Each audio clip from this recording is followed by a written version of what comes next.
Hi everyone, আসসালামু আলাইকুম। আজকে ছিল শুক্রবার, আর শুক্রবার এলেই কিন্তু স্পেশাল কিছু রান্না করতে হয়। এদিকে ছেলের বাবার আবদার থাকে স্পেশাল কিছু রান্না করে খাওয়াতে হবে। তো সেরকম আজকেও তাদের আবদার ছিল মোরগ পোলাও খাবে বলে।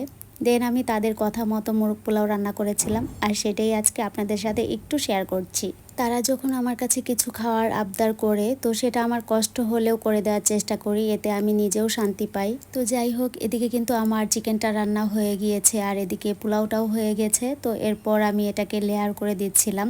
তো প্রথমে একটা লেয়ার করে দিয়েছি, দেন এখানে আমি আরও একটা উপরে লেয়ার করে দিলাম, দিয়ে কিছুটা বেরেস্তা, কাঁচামরিচ আর লাস্টে হচ্ছে ঘি দিয়ে দিয়েছিলাম।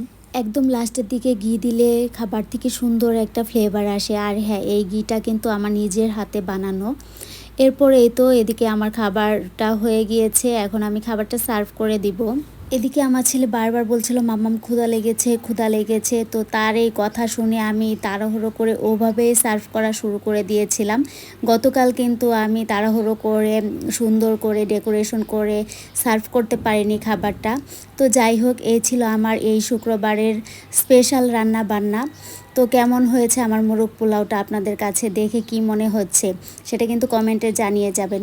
তো আজকের ভিডিওটি এই পর্যন্ত। সবাই ভালো থাকবেন। আল্লাহ হাফেজ।